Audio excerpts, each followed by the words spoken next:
Good morning. Welcome to Inquisition Update. My name's Tom Press, and I'll be your host for the next hour. You're listening to FirstAmendmentRadio.com. First of all, my apologies to the listeners. Difficulty making connection this morning. Technical difficulties still plaguing, but we'll continue where we left off last time in the book, The Footprints of the Jesuits by R.W. Thompson. Remember last time we were talking about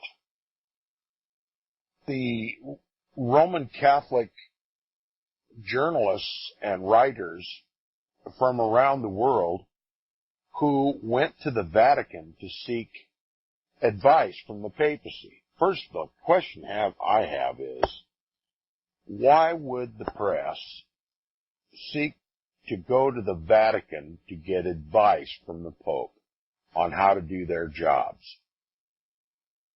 Now, one might assume, and maybe there's some merit in this, that since the decree of papal infallibility, maybe the journalists needed to know how that should affect the paper or the press. I would rather think that the press would not voluntarily, an independent press, a free press, would not assemble themselves around the world and go to Rome and seek advice from the Pope unless they'd been invited. Now, there's no mention by R.W. Thompson in this book that they were invited by the papacy, but you can just about imagine these are Roman Catholic journalists. And I suspect that they were probably advised by their priests and bishops to seek counsel from the papacy on how to do their job. Certainly after the declaration of papal infallibility, a journalist would consider what role he should play as a Roman Catholic in defending papal infallibility. And I find it somewhat conspicuous, at least, is the only word I can come up with, that Roman Catholic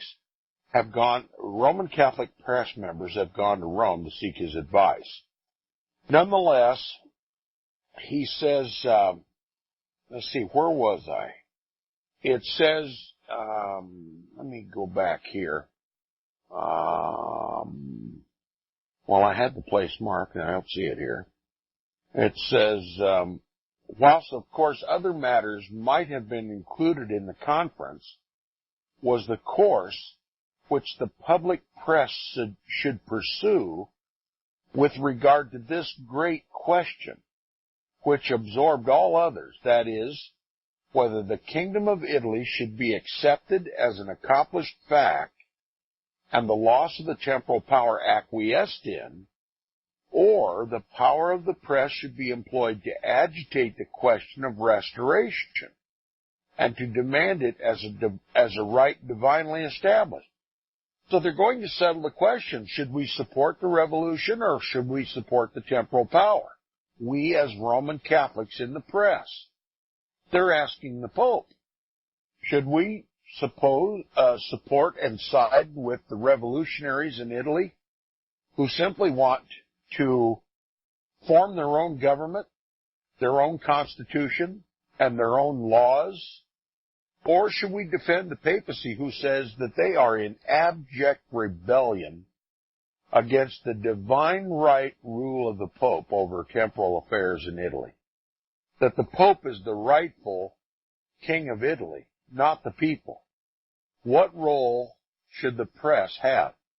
And it's obvious to me these Roman Catholics in the press feel obliged to seek counsel from the Pope to decide what their job should be related to this unhappy disunion between the papacy and the government of Italy.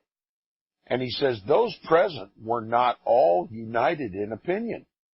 Some, quote, insisted on coming to terms with the revolution, unquote.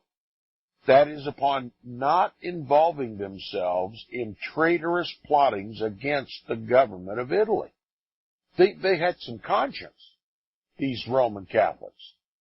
They weren't anxious to just kowtow to this presumption of infallibility by the Pope and acquiesce to his demands to help restore his temporal throne in Italy. They said, well, maybe we should acquiesce, speaking to the Pope, maybe we should acquiesce into this revolution. Maybe it should be permitted. Maybe the Italian people have a right to govern themselves. Anyway, he says, what was said by these are not, we are not informed, but whatsoever it was, the Pope must have been highly incensed. For it is related, he gave them, quote, a severe rebuke, unquote. In other words, that he indignantly disapproved of their suggestion. Acquiesce to the revolution, the terms of the revolution. So this puts the press between a rock and a really hard place. Who are they going to support in the revolution? I got a better idea. Why don't they just express the facts? The Italians want their own government. They want to follow the example of the United States and separate church and state. Let the Pope, if he insists, remain the spiritual head of the Roman Catholic Church, but butt out of political affairs. You see, these press members, especially the Roman Catholic press members from the United States, were afraid of having to go back to the United States of America in condemnation of this revolution in Italy, knowing full well they'd be criticized by the citizens of the United States because we did the same thing. Rebelled against England.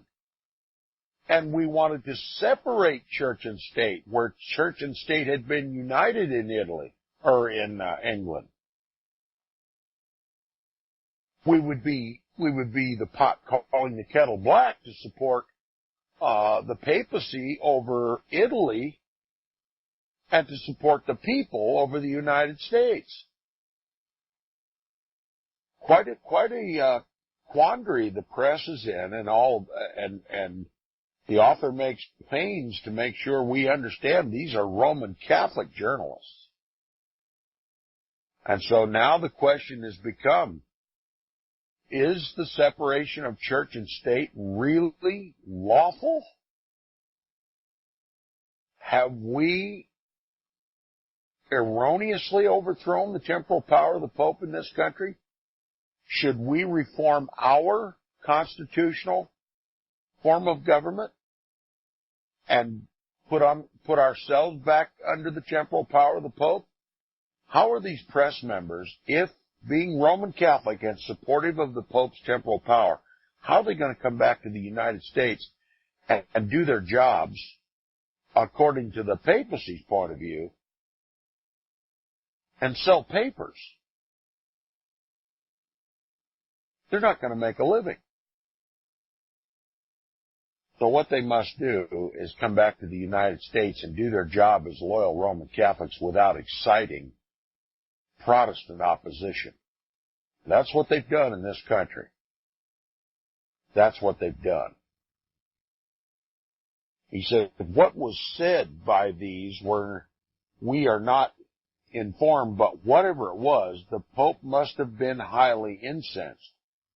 For it is related, he gave them, quote, a severe rebuke. In other words, that he indignantly disapproved of their suggestion. Acquiesce to the revolution? You gotta be kidding, right? This was done by telling them that they had no right to entertain individual opinions at all upon a subject, but were bound to obey and execute his commands without the least inquiry whether they approved or disapproved them in their own consciences. You imagine being a press member standing before the Pope And he points his finger at you and says, Mr. Journalist, you've got no right to express what you really think. You're not supposed to think. You're supposed to just listen to what I say and do what I say. And when you write in your press, you're supposed to support what I say. You are to have no thought or will of your own. You're supposed to do what you're told. You're not supposed to have any opinions contrary to the opinion of the God on earth, the Pope. He says this was done by telling them that they had no right to entertain individual opinions at all upon such a subject, but were bound to obey and execute his commands without the least inquiry whether they approved or disapproved them on in their own consciences. Mind you, the Pope never paid their salaries, but he's demanding that they think, do, and say, as Roman Catholic journalists, whatever the Pope instructs them. He says that is, that they were not allowed to think for themselves, but were bound to implicit and submissive obedience to him, the Pope. He expressly told them they, quote, must not presume to decide in their own name and in their own light public controversies of the highest importance bearing on the circumstances of the Apostolic See, nor to have opinions in opposition to what is required by the dignity and liberty of the Roman Pontiff, unquote. Now, the catch is here, they're not that they express their own opinion about the highest importances, especially if they pertain to the Apostolic See. Well, what pertains to the Apostolic See? The Pope. Whatever he chooses. So literally, these journalists are going to have to call Rome to find out if they talk about a certain subject in the press, does this appertain to the Apostolic See? And if it does, what would the Pope have us say about it in the press? Remember, Roman Catholic canon law forbids freedom of the press. It also forbids freedom of speech. And more than that, it forbids freedom of conscience. This Pope presumes to regulate everything that the press prints, everything that they say, and everything that they believe. You want to know who controls the press in this country and around the world, and why the world is so oblivious as to what is really going on? R.W. Thompson has just told us. Now, doubt it as you might, the papacy controls the press in this country. No, Tom, you're not telling us the Pope calls up the news editors and tells them what to print. No, he does it through cooperative third parties. He does it through the owners of the press. And as Karen Gudis has made it obvious, you know, the whistleblower from the World Bank, she knows who the rich ruling elite are, and she names them. She says ultimately they are controlled by the Jesuits and the Vatican. She regards these people as the super entity.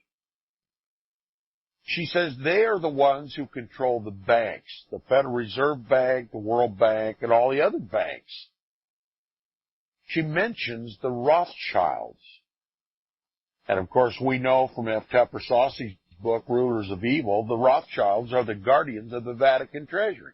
In other words, it's Vatican money that they've established these banks with. And it's the Vatican that controls them. Well, she says the same super entity that controls these banks also owns the press. The same people that sit on the boards of these banks these Jesuit banks also sit on the boards of the biggest media corporations in this country. Now, if you think it absurd that the Pope has asserted himself as the regulator of the press, that just can't be, Karen Judas has shown us facts on the ground to establish that as a truth.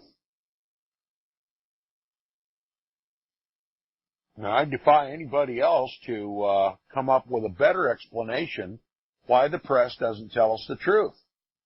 Why the press never focuses on the Vatican's role in national and international affairs. When we have an example right here by R.W. Thompson telling us Roman Catholic journalists from all over the world went to the Vatican to seek advice from the Pope, and he said, you are not to write whatever you think. You are supposed to obey. And anything that you write about that touches the apostolic see, you have to acquiesce to the Pope's instruction. And whatever the Pope decides is his jurisdiction, that is his jurisdiction.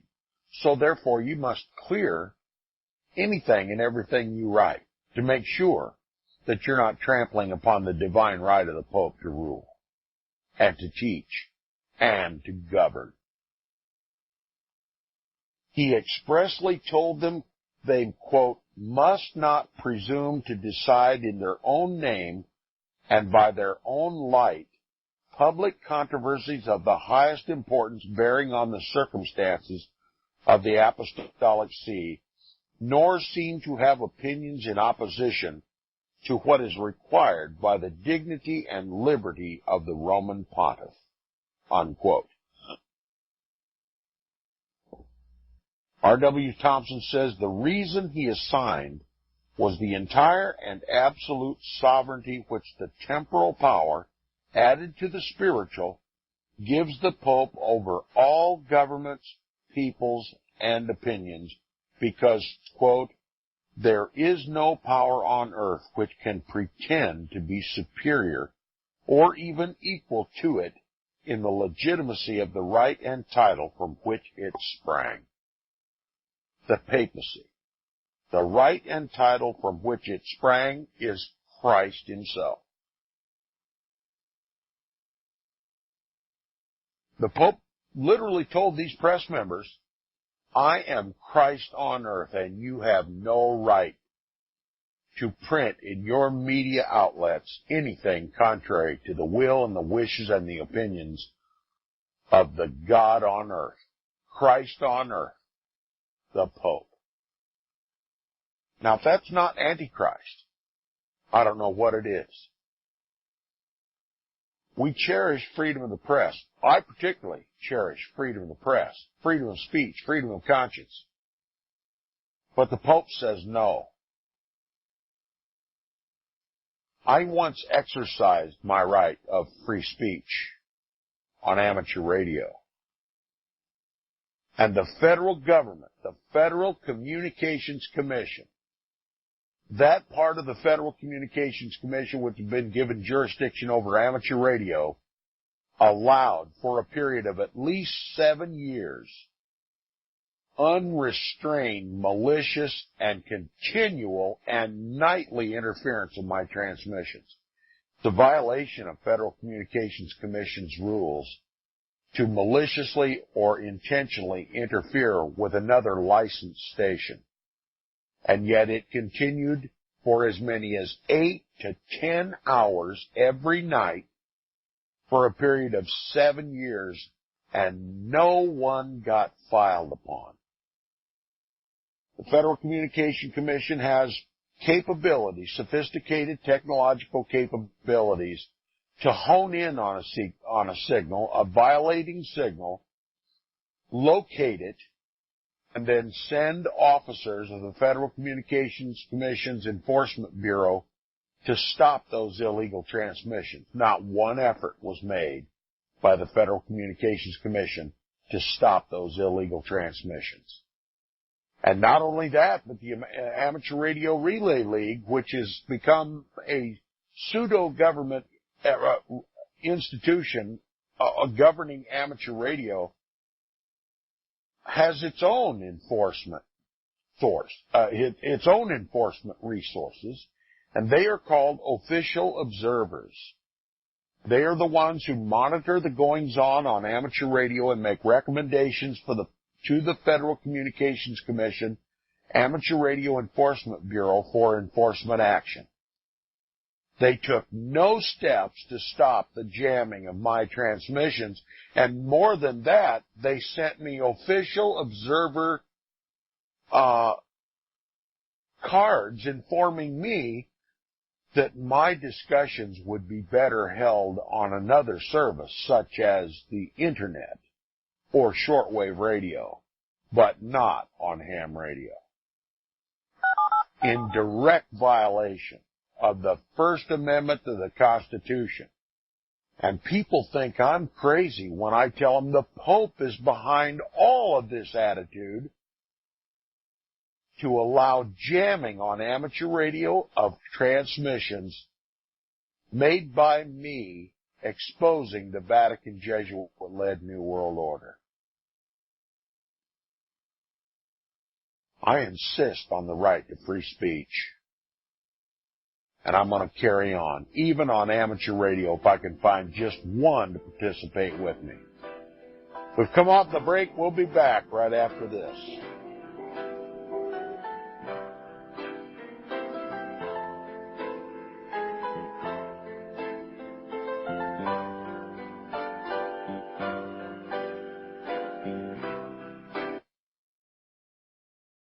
$100 days, 100 subscribers at $7 will bring FirstAmendmentRadio.com to the minimum level necessary to sustain it through 2015. Go to support.FirstAmendmentRadio.com. $7 a month. Really, you can afford that for our Protestant First Amendment rights and the gospel of the kingdom message. Where your heart is, there will your treasure be also. Go to support.FirstAmendmentRadio.com.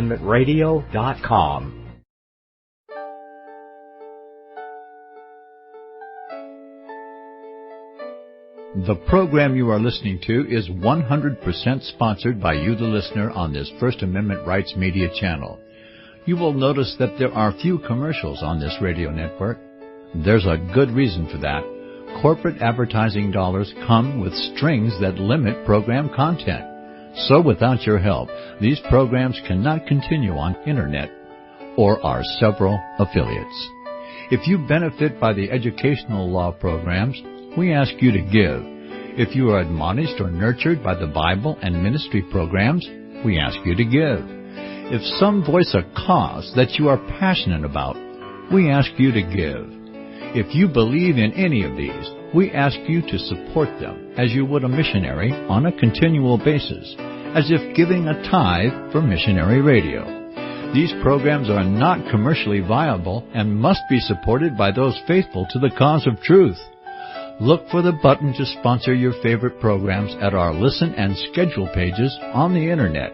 Then, when you subscribe, we will send you the last quarterly MP3 CD of that program immediately, and continue to do so with each new quarter. We will also give you unlimited archive access to all of our programs. We're asking you to give much less than a tithe, so that you may also send support directly to a particular program host, cause, and anywhere else the Spirit may lead you. Do all to the glory of our God and Creator, for His holy nation, the only kingdom that will last forever. Thank you for listening.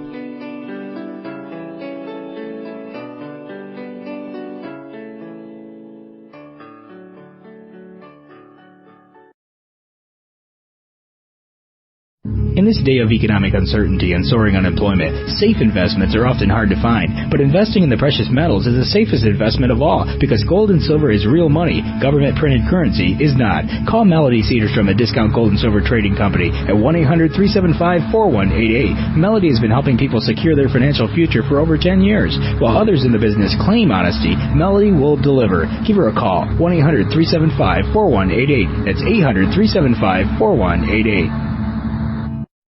Visit crosstheborder.org, CROSS, crosstheborder.org, to get your print, EPUB, or PDF version of the book, The Rapture Will Be Canceled. That's crosstheborder.org. I know you all want answers, and believe me, so do I, and I'll do my best to get them. Despite Nicolas Cage's promise to do his best to get left behind rapture answers for us, don't hold your breath.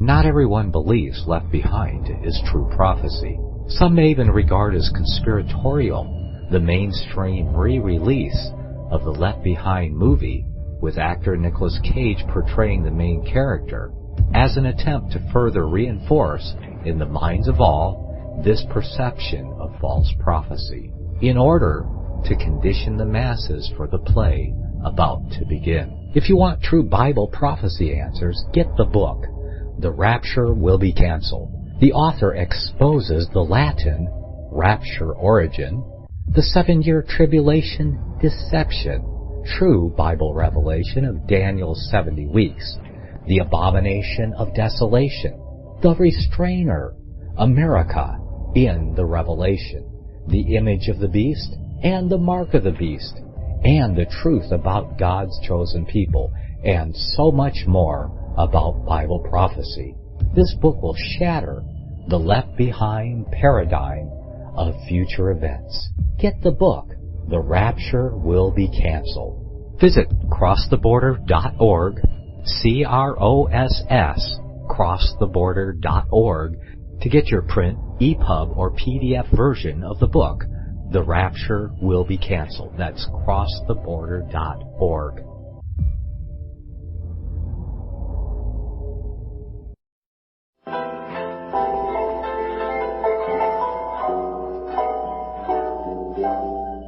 Welcome back from the break. We're the second half hour of Inquisition Update. Sorry for the interruption. I'm not sure what that's about, but we'll continue on here.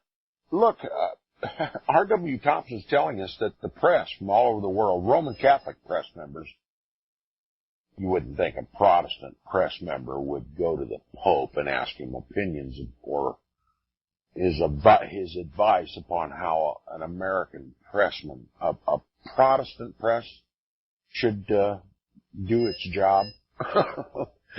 But the Roman Catholics think it's necessary. The Roman Catholic press members think it's necessary to go to the Vatican and find out how to do their job, what opinions they should have, what they should express in their press. Interesting, isn't it? That Roman Catholic press members are concerned about the Pope's opinions and a Protestant press member wouldn't. A Protestant press member would just simply do his job, analyze the facts, and express, if necessary, his opinion about those facts. Not so a Roman Catholic. Yes, they may examine the facts, but they may only say what the Pope says for them to say. And here we have, in my case, my own personal case, expressing my opinions nightly on amateur radio, almost consistent with everything I do here on Inquisition Update. I read the same books, I had the same discussions, only in an open forum on amateur radio, very public. For those who don't know, amateur radio is simply shortwave radio that is non-commercial. In other words, it's free. We're not allowed to engage in pecuniary efforts. In other words, ways to raise money. You might also liken amateur radio to just a better form of citizens band.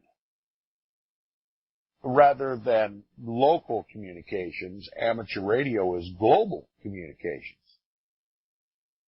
And so as a licensed amateur radio operator, I can turn on my radio equipment, choose a frequency on which to operate, and begin a discussion with one or more people, and if the discussion leads into the Vatican Jesuit-led New World Order, then I can read these books, discuss these books, and that's exactly what I did on amateur radio, the very same thing I do here on Inquisition Update. The only difference between what I do here on Inquisition Update and what I did on amateur radio is I don't get any feedback from my listeners here on Inquisition Update. You can't key up the microphone and argue with me and call me nasty names. You can't even key up and agree with me. But on amateur radio, anybody can say anything they want. It's free speech.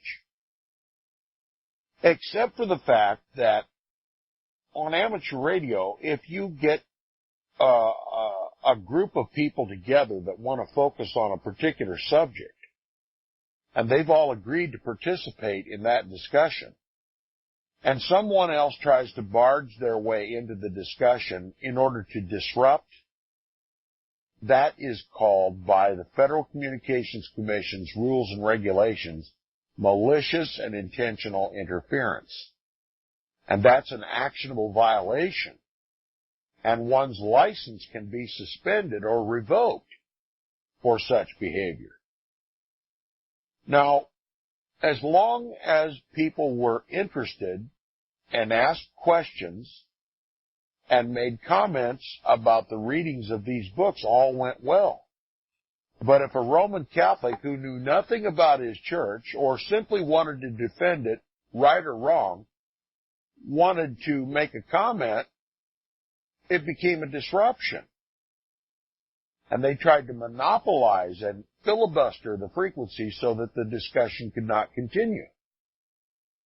At that point, I notified the offending party that he was maliciously and intentionally interfering with a legal, ongoing amateur radio discussion, and that I would make recordings of that violation and send them to the Federal Communications Commission Enforcement Bureau for enforcement activity, for enforcement efforts to be made against their license.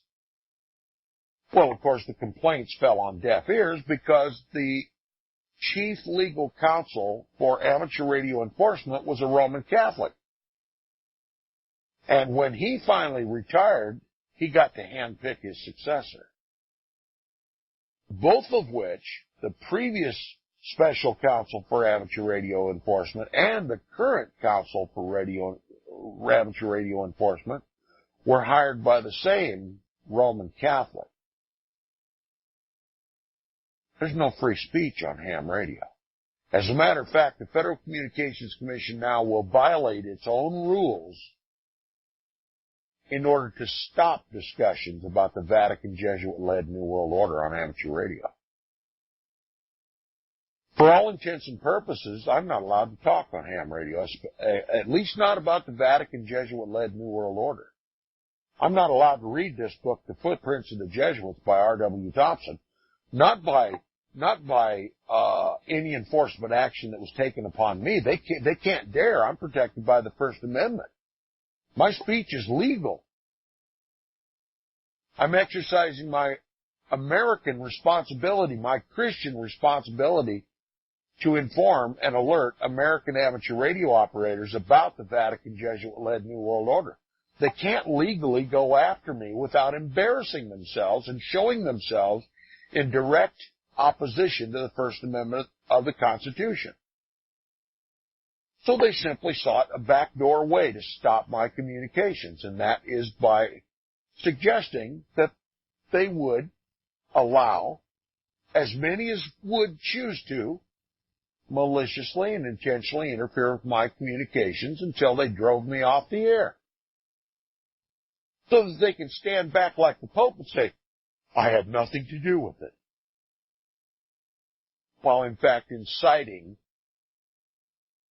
a war on free speech on amateur radio. Simply by standing aloof and doing nothing. While the Catholics and the Freemasons and the Knights of Columbus and the Knights of Malta and anybody else that is sympathetic to the Vatican or to the Jesuits took it upon themselves to disrupt my communications and jam them so nobody could hear what I had to say.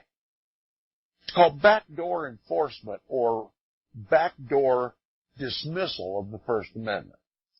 It was conducted by the Federal Communications Commission and by the Amateur Radio Relay League, those who are assigned to protect and to preserve amateur radio and free speech. Literally, they drove me and all the legitimate participants in my discussions completely off of amateur radio. They calumniated us, even to the point of getting my wife and I kicked out of our house and nearly losing her job. That's what was conducted by the Federal Communications Commission against a lawfully licensed and qualified and compliant amateur radio operator. Myself. Now, do you think they might try to control the information that is given here, the very same information that is given here on First Amendment Radio by Inquisition Update? I believe they would. And I believe they have. And I believe they're still doing it. All these technical problems, all these connection problems, all this background noise, all the hiss, all the disconnects. I mean, we're in the technological age of high-speed internet and fiber optic cable, and I mean, communication from me to you over First Amendment radio should be seamless. It should be better technology than we've ever had. But on a daily basis, I have noise in my headphones. I have disconnects. Every kind of interruption continually. It goes way beyond coincidence. Somebody is maliciously interfering, even here on Inquisition Update. And of course, I'll be regarded as a loony bin for suggesting that the federal government is trying to disrupt Tom Press's communications here on First Amendment Radio. When the press, even the controlled media, has told us, NSA is monitoring all of our transmissions, all of our communications, satellite, internet, telephone. We're not allowed to speak. We're not allowed to communicate. But still, there'll be a vast percentage of even my listening audience that will suggest, well, Tom thinks he's so smart that the National Security Agency would be interested in what he's got to say.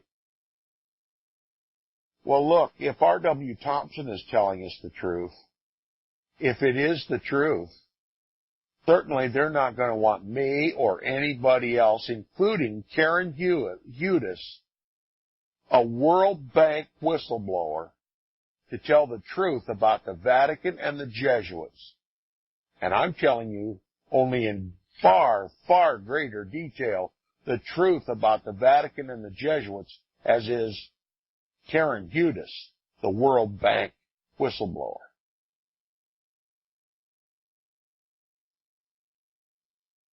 R.W. Thompson has rung the bell here. Flat out told us who's controlling the press. It's a cooperative effort between the papacy and the Roman Catholic members of our press, the Roman Catholic owners of our press, those who Karen Hudis, the World Bank whistleblower, says are the Jesuits and the Vatican, the super entity that not only controls the press, but the banks.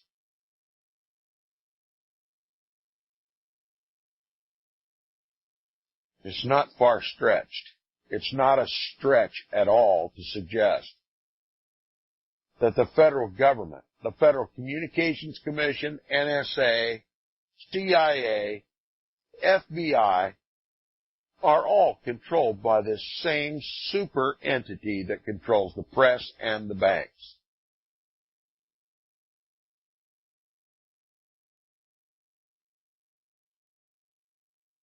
It's just incredible what is happening in our country. And the people seem so unconcerned. You know what this is? This is an attack on the Protestant Reformation. Here I go, stretching again.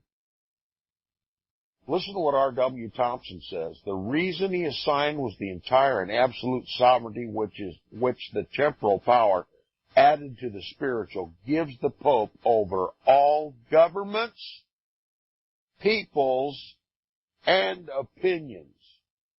Because, quote, there is no power on earth which can pretend to be superior to or equal to the papacy in the legitimacy of the right and title from which it sprang, God Almighty.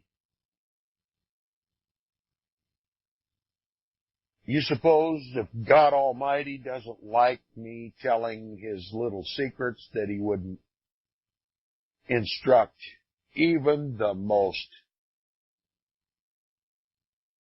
irresponsible member of his so-called global church to interfere with those discussions? At any rate, R.W. Thompson, and this is where we left off, by the way, last time, if you're following along, the very last line on page 352, he says this was a rebuke indeed. These writers for the press must have been seized with consternation at finding themselves in the presence of such a sovereign, so august and irresponsible. They doubtless suppose that duty to their own consciences and to the public enjoined upon them the obligation to deal fairly and frankly with their patrons by laying before them such opinions as they honestly entertained and such reasons in support of them as really existed in their own minds.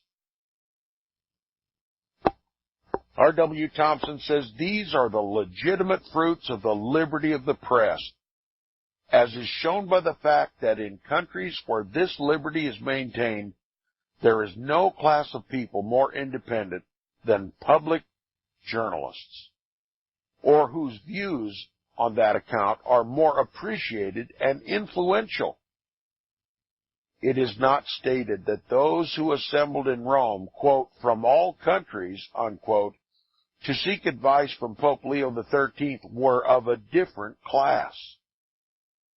We are told only that to their inquiries he returned, quote, a severe rebuke, unquote, and commanded them not to, quote, presume to decide in their own right and by their own light, unquote, anything concerning the papacy, but to employ their journals in communicating to their readers the opinions expressed by himself, that is the Pope, in such manner as not, quote, to seem to have opinions, unquote, of their own. Controlled press. I mean, R.W. Thompson might break out into sympathetic speech here and say, well, you know, the Pope's only doing his job. I mean, after all, he's a good Pope, and he's just maintaining Roman Catholic canon law. Roman Catholic canon law has also always stipulated no freedom of the press. You know, R.W. Thompson likes to give the Pope credit when credit is due. This Pope's only trying to defend the law of the Church. No freedom of the press. Certainly he must practice what he preaches. So he's telling the press, you're not allowed to say anything of your own right, in your own light, about anything that involves the papacy. I am God, and there is none else. Of course, the Roman Catholic press members, ooh, he's God. Well, we can't speak a word against God, can we? So we have to go back to our respective countries, and we have to uphold the temporal power of the Pope, because he has the divine right to rule over spiritual. He even has the right to rule our consciences. Do you know that? The Pope has the right to rule our consciences. Can you think of a greater slavery?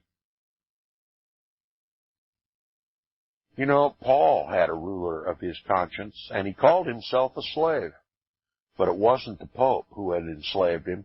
It wasn't the Pope who ruled his conscience. It was the one that came before him, Christ.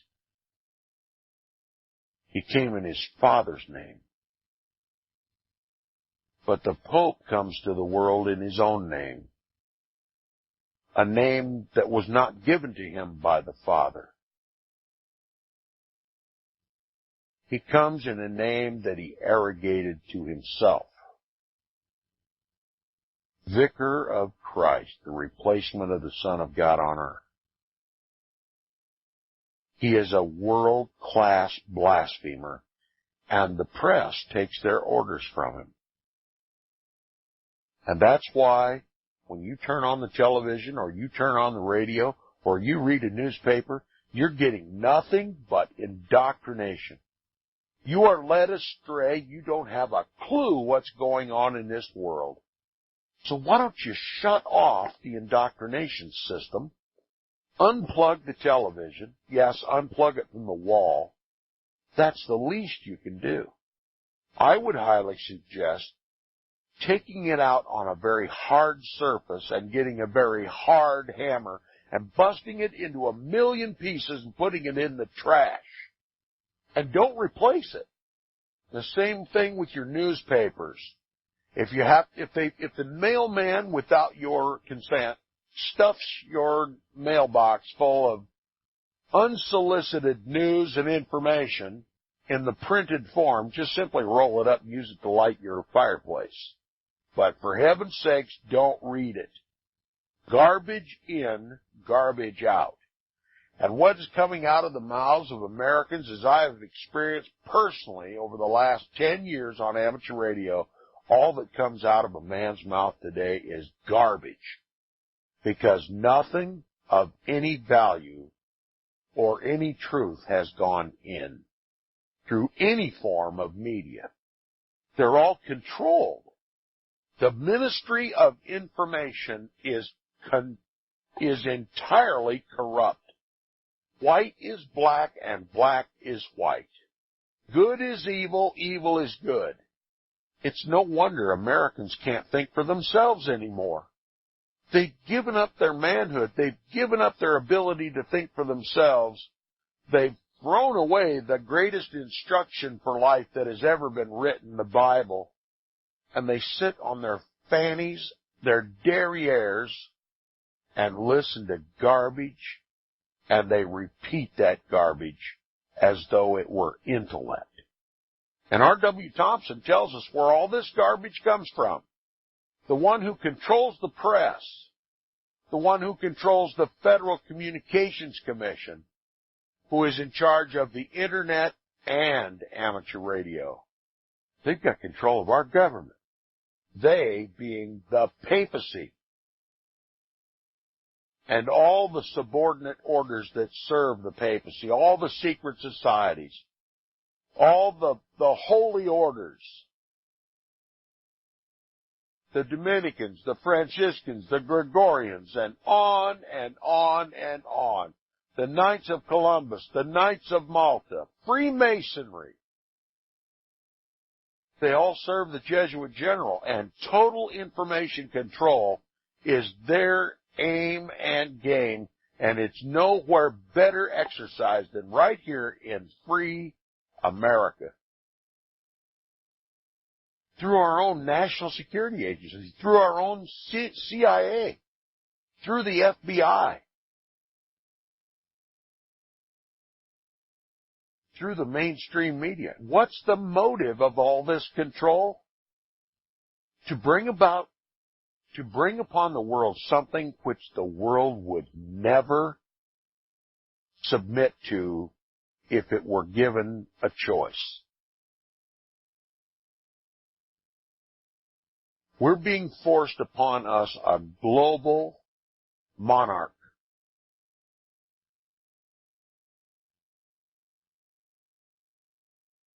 The papacy.